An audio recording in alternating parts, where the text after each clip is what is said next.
Teman-teman, selamat datang kembali di channel Great Toto. Dan yes, kali ini kami sedang melakukan komparasi virtual. Ini kenapa nih? Udah kayak lagi di setrap gini nih.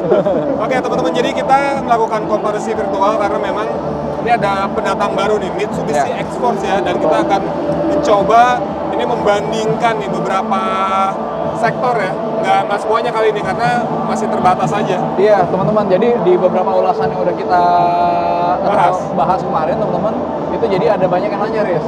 Ini sebenarnya X-Force itu di kelas apa sih? Yes. Kayak gimana mesinnya, harganya berapa, dan itu ngebuat kami tergerak untuk bikin komparasi. Tapi ini baru virtual nih teman-teman nih. Yeah. Kita belum melakukan komparasi lengkap ya Riz ya? Betul banget. Jadi baru membahas beberapa parameter aja. Dibandingkan dengan beberapa ini ya rival-rivalnya. Apa aja Han? Ada Yaris Cross. Ada Yaris Cross, ada Creta, Ya. ada Suzuki Grand Vitara, Ya. ada Omoda 5, ada Wuling Alves, ada Omoda 5, pokoknya berapa? Udah udah tadi. Ada Kia Seltos. Oh juga. ya. Tapi intinya memang di kelas ini semua SUV teman-teman 5 seater 1500 cc yang dominan itu kelasnya banyak. Dan itu salah satu kelas yang panas di Indonesia karena pesertanya itu nggak hanya Jepang tapi juga ada Korea, ada dari Republik Cina kan. Iya. Gitu. Dan buat bayangan teman-teman, semoga komparasi virtual ini bisa memberikan perspektif tentang seperti apa X-Force berada di antara rival-rivalnya. Ini dia ulasannya.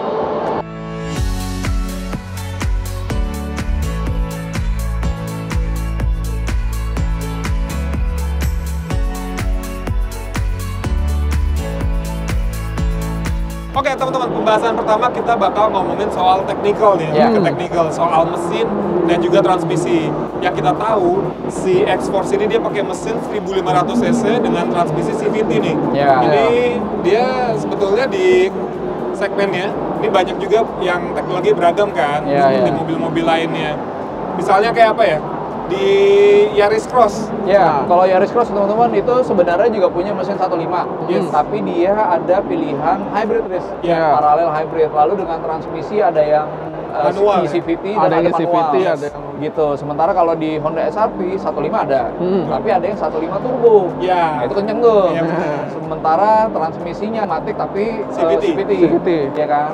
Lalu Hyundai Creta 1.5 juga Creta, gitu ya. Iya, Creta itu 1.5 NA ya. 1.5 NA, pilihan transmisinya 6 MT sama CVT juga. Ya. Lalu selain itu ada apa lagi? Omoda. Kalau Omoda dia mesinnya 1.5 turbo, teman-teman. Dengan transmisi yang cuma ada CVT semua, dua varian CVT semua. Nah, Wuling teman-teman, Alves itu 1.5 juga kayak Creta dan kayak X-Force. Tapi dia ada pilihan yang manual. Gitu. Dan beda lagi kalau Grand Vitara Bowie. Grand Vitara dia pakai mesin 1500 cc tapi dia ada mild hybrid ya. Mild hybrid. Cuman untuk transmisinya dia 6 percepatan AT ya. 6 percepatan AT. Dan bukan CVT nih Grand Vitara nih. Iya, ini satu bukan CVT. Sama yang beda lagi Seltos.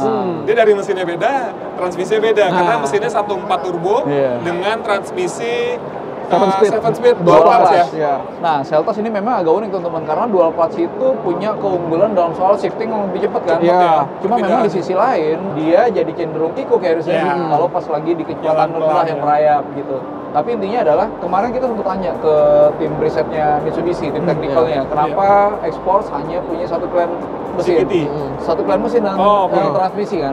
Jadi menurut riset mereka, konsumen di kelas ini, terutama yang antusias sama Mitsubishi ya memang butuhnya saat ini mesin 1.5 aja, 491 yang di Expander itu teman-teman juga transmisi yang otomatis aja, yang CVT gitu. Tapi gini, tapi Expander itu isu soal hybridnya kan? Ada isu jadi di tahun 2023 itu bakal keluar kan Expander hybrid. Tapi bukan di sini ya? Tapi bukan di sini, di Thailand. Bukan, Indonesia bukan jadi negara pertama. Tapi bukan nggak mungkin Indonesia juga akan juga kedapatan. Betul. Dan dengan 491 ini ada kemungkinan X-Force juga dapat hybrid. Gitu. Jadi kalau ini ada hybrid yang full hybrid, bisa saingannya sama Yaris Cross dong. Betul. Iya.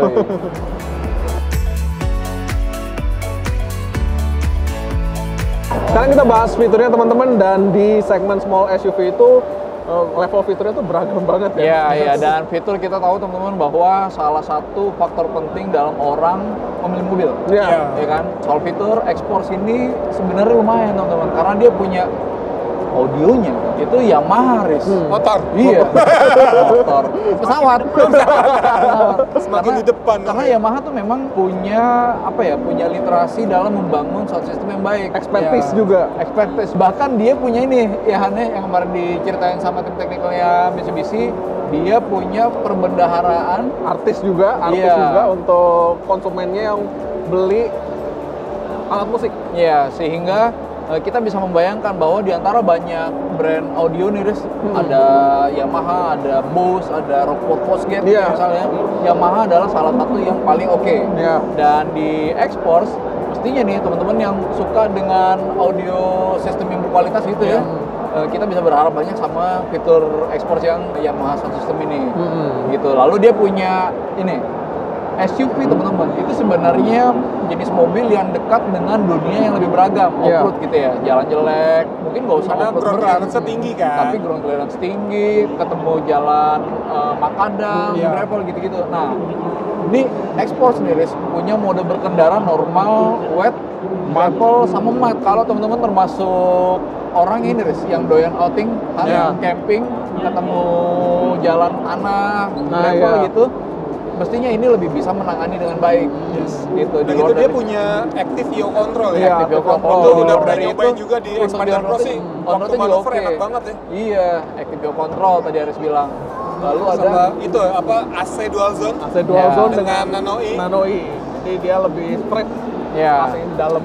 Tapi itu sebenarnya udah oke tuh. Cuma memang rival-rivalnya itu juga punya pilihan-pilihan fitur yang nggak kalah oke menurut kita. Kayak misalnya ADAS gitu. ADAS. Yaris Cross itu punya ADAS. Punya. Ya kan? TSS. Iya, TSS. Lalu kemudian kereta HRV juga punya. Kereta HRV juga punya kan. Kereta itu smart sensing ya? Kereta itu smart sense. Smart sense, sorry. Terus kalau Honda sensing. Honda sensing. Gitu. Terus Alphest dan Moda 5 juga udah ada ADAS-nya.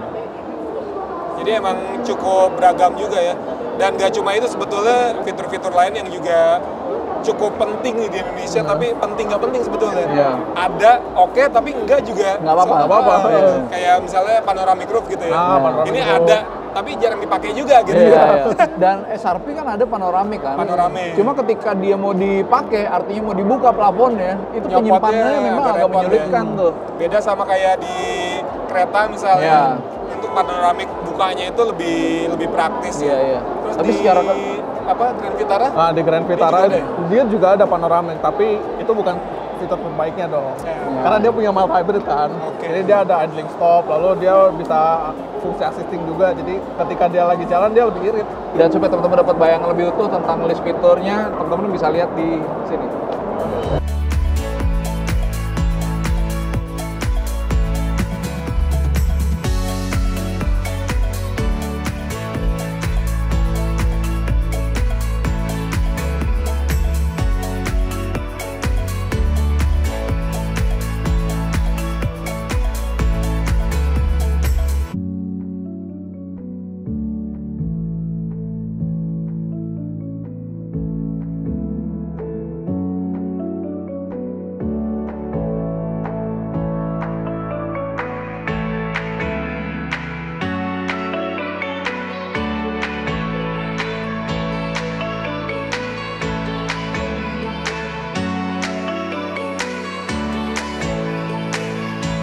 Nah, kita soal harga nih.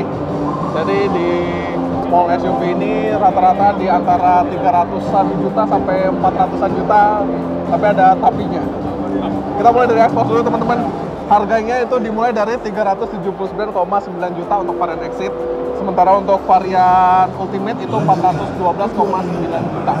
Dan kenyataannya itu berada di tengah-tengah teman-teman. Karena kayak Honda SRV itu berapaan? 375,9 juta startingnya itu yang sampai 520-an, 530 jutaan lah ya. Yang RS ya? Untuk yang RS 15 turbo. Lalu kemudian kalau kereta? Kalau kereta itu dari 291,3 juta sampai 400,8,3 juta. Gimana sih? 408,3? Iya, 408,3 juta. Ya. Lalu Kia Seltos? Kia Seltos itu 342,6 juta. Ya. Sampai 440-an juta. Lumayan ya berarti lumayan, ya? Nah, kalau Yaris Cross, kan ada dua nih. Ya. Ada yang gasolin sama yang hybrid. Ya. Kalau yang gasolin itu 351 juta sampai 420 juta. Ya. Sementara yang hybrid itu 440,6 juta sampai 454,9 juta. Nah, Grand Vitara nih. Nah, kalau Grand Vitara Berapa, Riz? Grand Vitara kalau contekannya itu dari 348 juta ya. 359. Hah? 359. Oh, 359,4 juta itu yang termurah, lalu ada yang 384,4 juta. Yang GX. Gitu. Lalu Omoda teman-teman, Chery Omoda 5 itu dari 330-an, Iya, 334,8 juta sampai 400-an. 404,8 juta. Gitu. Tapi di luar itu semua, ini ada satu mobil yang secara harga memang unik nih. Tadi gue dengernya 300 juta, 400 juta, bahkan tadi ada yang 500 juta ya. Iya. Nah ini harganya Wuling Alves mulai dari 209 juta, bahkan yang termahal aja 295 juta. Ini Wuling Alves termahal, ini masih lebih murah dibandingkan mobil-mobil lain dan rival lain yang paling rendah Iya, harganya. artinya memang secara setting harga Wuling dari dulu punya kebiasaan memberikan nilai yang kompetitif kan. Yes. Gitu. Jadi itu punya daya tarik masing-masing. Tapi intinya teman-teman gini, Exforce itu datang di kelas yang sangat panas persaingannya kan. Tadi kita udah bilang bahwa hampir semua pabrikan besar di Indonesia itu terlibat, termasuk pendatang baru pun juga nggak mau ketinggalan kan. Jadi kita benar-benar menantikan gimana rasa berkendaranya, gimana performanya supaya nanti bisa lebih utuh untuk memberikan perbandingan. Gitu, jadi nanti akan ada komparasi selanjutnya teman-teman. Mudah-mudahan teman-teman stay tune supaya kita bisa menginfokan. Ya. Gitu.